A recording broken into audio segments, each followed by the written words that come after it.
नमस्कार, आप देख रहे हैं न्यूज 18। मैं हूं आपके साथ मेनका चौधरी। वक्त हो चला है अपनी ढपली अपना राग का। यूपी के चुनावी महायुद्ध की आखिरी जंग में कुछ ही घंटों का वक्त बचा है। आखिरी चरण का रण बेहद दिलचस्प है क्योंकि इसमें वाराणसी जिले की 8 सीटों पर मतदान होगा जो प्रधानमंत्री नरेंद्र मोदी का संसदीय क्षेत्र है। पीएम ने आखिरी दौर में वाराणसी में जमकर प्रचार किया। मतदान से कुछ घंटे पहले एक इंटरव्यू में बीजेपी के दोबारा प्रचंड जीत का दावा किया। समाजवादी पार्टी ने भी वाराणसी में जमकर प्रचार किया और बीजेपी के किले में सेंध लगाने की पूरी कोशिश की है। देखना होगा आखिरी रण में किसकी फतह किसे हासिल होती है।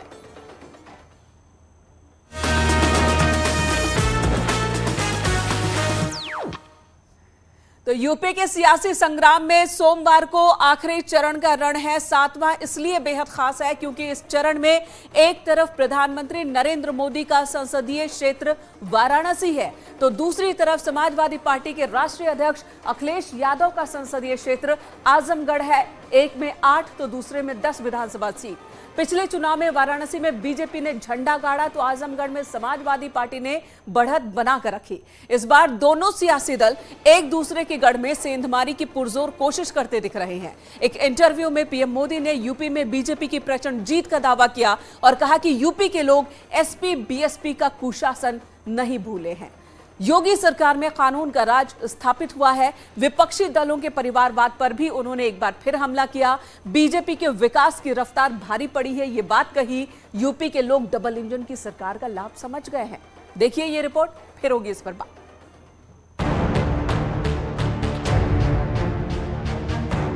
यूपी के सियासी महासंग्राम में सोमवार को आखिरी चरण का रण होगा। 7वां इसलिए बेहद खास है क्योंकि इस चरण में प्रधानमंत्री नरेंद्र मोदी की संसदीय सीट वाराणसी और समाजवादी पार्टी अध्यक्ष अखिलेश यादव की संसदीय सीट आजमगढ़ में चुनाव होना है। पिछले चुनाव में वाराणसी में बीजेपी ने झंडा गाड़ा तो आजमगढ़ में समाजवादी पार्टी ने बढ़त बनाई।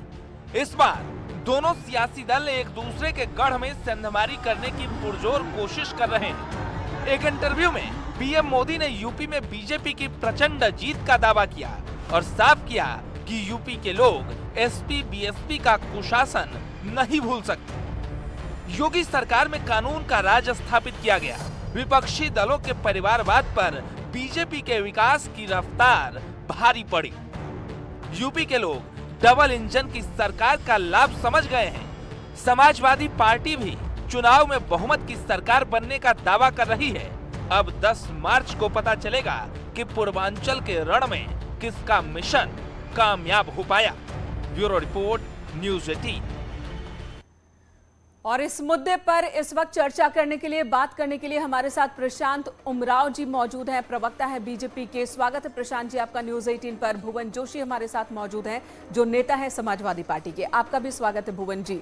अब प्रशांत और भुवन जी, आप दोनों ही अब यूपी के महासंग्राम में चक्रव्यूह के 7वें द्वार पर खड़े हैं और 7वां द्वार कल उसके लिए वोटिंग होनी है 54 सीटों पर। और ये ऐसा क्षेत्र है जहां एक तरफ प्रधानमंत्री का संसदीय क्षेत्र है तो दूसरी तरफ अखिलेश यादव का संसदीय क्षेत्र है। यानी कि यहां पर साख भी बराबर की दांव पर है और यहां पर हालात बहुत जटिल। दोनों के ही जो गठबंधन सहयोगी दल, उनकी भी परीक्षा होनी है। प्रशांत जी आपके पास आती हूं, क्या दावे आपके 7वें चरण को लेकर? सिर्फ 7वें चरण की बात कीजिएगा, बाकी की 6 की बात हम अभी नहीं करेंगे।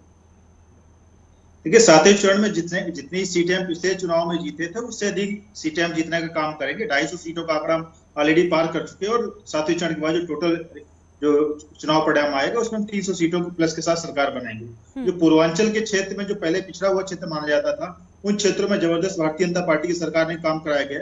बनारस का कायाकल्प कराया गया, चाहे मड़वाड़ी स्टेशन को आधुनिकीकरण किया गया हो या वाराणसी रेलवे स्टेशन का आधुनिकीकरण किया गया हो। उसके अलावा एक रोड बनाई गई। 54 में से आप और आपके सहयोगी मिलकर कितनी सीट इस बार लेकर आ रहे हैं?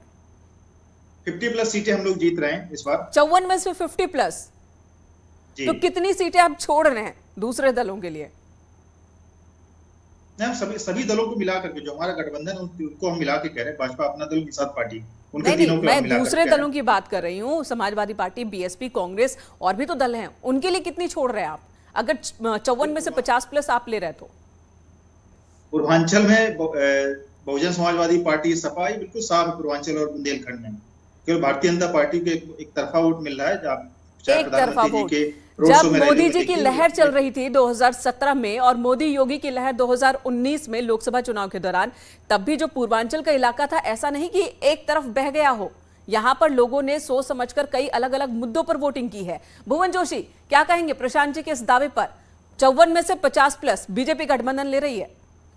देखिए, मैं निश्चित तौर पे कहना चाहता हूं, समाजवादी पार्टी का लगातार 50वां और 7वें चरण में पूरा हो रहा है। हम 50 लगा चुके हैं 7वें चरण तक, यानी हम 350+ में जा रहे हैं। और ये आप देख लीजिएगा, जब आंकड़ा खुलेगा 10 मार्च को खुलेगा, इनको हमारे साथी को, भारतीय जनता पार्टी के प्रवक्ता को बैठाइएगा और हम निश्चित तौर पे कह रहे हैं, हम इनको समाजवादी लड्डू खिलाएंगे और अखिलेश यादव जी मुख्यमंत्री बन रहे हैं और समाजवादी पार्टी और हमारे अलायंस की सरकार बन रही है। तो आपने लड्डू बनाने के ऑर्डर दे दिए क्या अभी से? बिल्कुल, निश्चित तौर पे, क्योंकि हमने देखा है, क्योंकि हम जमीन पर काम करने वाले लोग हैं, हमने देखा है माननीय अखिलेश यादव जी के प्रति यहाँ के किसान, मजदूर, युवा, विद्यार्थी, मातृशक्ति, अगड़े पिछड़े सबका एक। लेकिन जमीन पर बात करें भुवन जी, जमीन पर बात करें, मिर्जापुर जहां पर सभी की सभी सीटों पर बीजेपी गठबंधन ने 2017 में कब्जा किया। अगर वाराणसी की बात करें, 8 सीटों पर लगभग वही हाल रहा। आजमगढ़ को अगर हम छोड़ दें, वहां एक तरफा नहीं है, फिर भी हालात बहुत ज्यादा। आपको किस बात पर उम्मीद है कि इस बार 54 में से 50+ पूर्वांचल में आप ले रहे हैं?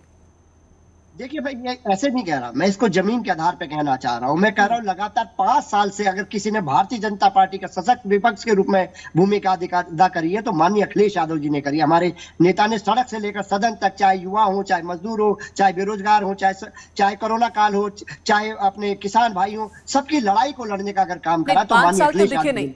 5 साल तो दिखे नहीं। आप चुनाव से 6 महीना पहले कहेंगे तब बात तो मानने लायक है, लेकिन 5 साल तो दिखे नहीं। खासकर कोरोना काल में तो समाजवादी पार्टी का कोई नेता दिखा ही नहीं जमीन पर। दिखा था क्या आपको?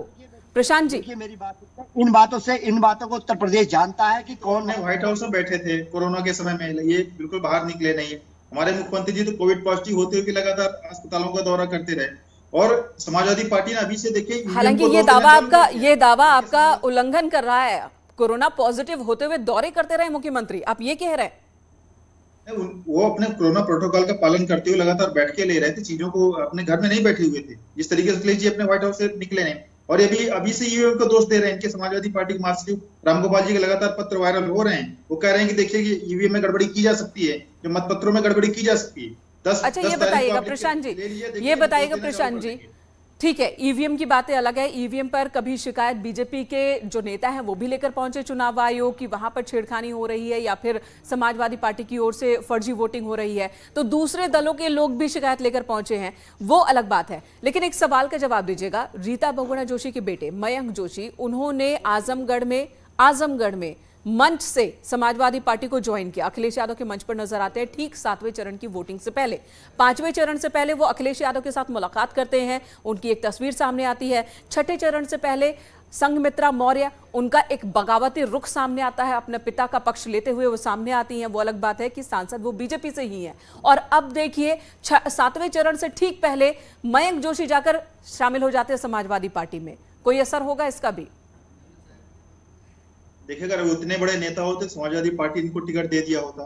स्वामी प्रसाद मौर्य 100% अपनी सीट हार रहे हैं। अपनी सीट को बचाने के लिए उन्होंने स्वयं अपने ऊपर हमला करवाया, ड्रामा करवाया।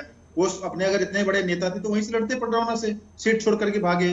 जहूराबाद में ये राजभर जी अपनी सीट हार रहे हैं। तो ये लोग जो बड़े बड़े अपने आप को पिछड़ों के ठेकेदार बने घूमते हैं, ये अपनी सीट हारने का काम करेंगे।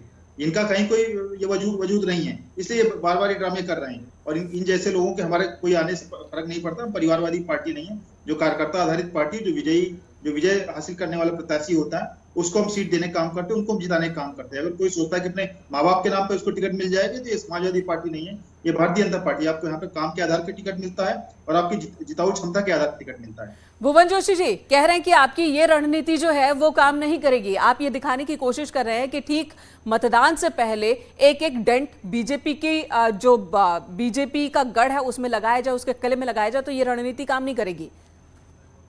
मुझे 2 मिनट का समय दीजिएगा। मैं बताना चाहता हूँ भारतीय जनता पार्टी के प्रवक्ताओं को, और आप पूरे प्रदेश ने देखा है, जो एमएलए की जो भगदड़ आप लोगों ने देखी है भारतीय जनता पार्टी से, वो समाजवादी पार्टी में वो आपने देखी है। और हमारे मयंक जी आए, आपके चैनल के माध्यम से मैं उनका हार्दिक अभिनंदन भी करना चाहता हूँ, और साथ साथ कहना चाहता हूँ जो हमारे प्रवक्ता बैठे हैं भारतीय जनता पार्टी के, ये संसद 2024 का जो चुनाव अब आ रहा है, उसमें सांसदों की भगदड़ का ये टेलर के रूप में हम इसको देख रहे हैं। और मैं कहना चाहता हूँ चुनाव तो आएंगे, चुनाव जाएंगे भी, इससे पहले भी चुनाव हुए, आगे भी चुनाव होंगे, लेकिन इस चुनाव को 2022 के याद किया जाएगा, क्योंकि हमने और आपने पढ़ा था कि जब रोम जल रहा था तो नीरो बांसुरी बजा रहा था, और जब यूक्रेन में हमारे छात्र फंसे हुए थे, हमारे नौजवान फंसे हुए थे, हमारे नौनियाल फंसे हुए थे, तो प्रधानमंत्री जी डमरू बजाने का काम कर रहे थे। प्रशांत जी जवाब दीजिए, ये सवाल बार बार उठ रहा है कि यूक्रेन में वहां पर हजारों की संख्या में छात्र अभी फंसे हैं, भारतीय फंसे हैं, और यहां पर प्रधानमंत्री डमरू बजा रहे हैं। देखिए, यूक्रेन की जहां तक बात है, वो युद्धग्रस्त क्षेत्र है, 80% छात्रों को बाहर निकाल लिया गया है। हमारे 4-5 मंत्री वहां पर युद्ध क्षेत्र में लगे हुए हैं, हमारे विमान लगे हुए हैं, वायुसेना के विमान लगे हैं, एयर इंडिया के विमान लगे हुए हैं। प्रधानमंत्री का जो काम है यहाँ पे लगातार, लेकिन आरोप लग रहा है कि चुनाव की वजह से जो छात्रों को वहां से रेस्क्यू करने का जो काम है वो देरी से शुरू हुआ है, और इसकी वजह चुनाव है कि चुनाव पर ध्यान ज्यादा था सरकार का। देखिए, चुनाव तो 2 महीने से चल रहा है। हम 15 तारीख से भारत सरकार लगातार नोटिफिकेशन जारी कर रही थी कि जो लोग थे वहां से आ जाएं, लेकिन कुछ कारणों से छात्र नहीं आ पाए, कुछ वहां की यूनिवर्सिटी की दिक्कत थी। उसके बाद जैसे युद्ध चालू हुआ, और ये देखिए भारत की ताकत की, रसिया ने भारत के कहने पर 6 घंटे के लिए युद्ध विराम किया हमारे छात्रों को निकालने के लिए। यूक्रेन जो है भारत से कह रहा है कि अब रसिया से कहिए कि युद्ध रोक दे, तो ये भारत की ताकत है। भारत के छात्रों के लिए कहीं कोई अहित नहीं होने वाला, जो भारत के नागरिक। लेकिन ये सवाल भी उठ रहा है कि जो छात्र वहां फंसे हैं, तब तो कहा जाता कि छात्र आए नहीं इसलिए फंसे हैं, जब वो यहाँ आ जाते हैं तो उनके साथ फोटो सेशन होता है, तो बहुत बड़ा फोटो सेशन हो रहा है इस वक्त, जो छात्र रेस्क्यू करके यहाँ ले आए जा रहे हैं उनके साथ, ये आरोप भी लग रहे हैं आप पर, आपके मंत्रियों पर। हम तो, हमारे सारे मंत्री उनको वहां बचाने के लिए खड़े हुए, जो चाहे जो छात्र हैं, हम 100% एक छात्रों के लेकर के आएंगे। और अगर कोई छात्र जो वहां से बच के आ रहा है, अगर उसको हम स्वागत करें तो उसमें क्या आपत्ति होनी चाहिए? हम विपक्ष के लोग भी स्वागत करें, हमने तो किसी को नहीं मना किया है। अब आरोप प्रत्यारोप आप इस तरह की बिना सिर पैर की आप बातें करिए। उसके पहले भी कांग्रेस के समय कई से हमारे भुवन जी जवाब दीजिए, वक्त नहीं है, लेकिन भुवन जी एक जवाब दीजिए, और ये भी बताइए कि यूपी चुनाव 7वें चरण, उससे पहले इस मुद्दे से कितना आपको लग रहा है कि आपको लाभ मिल जाएगा, लोगों के ऊपर कितना असर आप कर पाएंगे जल्दी से? ये भारतीय जनता पार्टी केवल ब्रांडिंग का काम करते हैं, ये झूठ बोलने का काम करते हैं। ये कहते हैं कि हमारे लिए नेशन फर्स्ट है, और क्या कहते हैं पॉलिटिकल पार्टी सेकंड है, और 3rd नंबर पे पर्सन है। केवल पर्सन की ब्रांडिंग के लिए चुनाव लड़ा जा रहा है। ब्रांडिंग होनी चाहिए मोदी जी की, योगी जी की, उस ब्रांडिंग के लिए चुनाव लड़ा जा रहा है। ठीक है, तो समाजवादी पार्टी के पास एक ही जवाब होता है कि झूठ बोल रही है बीजेपी, झूठ बोल रहे हैं बीजेपी के नेता। धन्यवाद इस वक्त आप दोनों का पूरी बातचीत के लिए। तो लोगों ने तो मन बना लिया है कि 7वें चरण में 54 सीटों पर किसे कहां पर वोट करना है। अब ईवीएम कल सुबह 6 बजे से वोटिंग शुरू हो जाएगी, शाम 6 बजे तक वोटिंग होगी, और उसके बाद पता चलेगा जब 10 मार्च को ईवीएम का पिटारा खुलेगा कि किसके पक्ष में लोगों ने की है वोट और किसे नकार दिया गया है। रुकेंगे यहाँ एक छोटे से ब्रेक के लिए, खबरों का सिलसिला जारी है।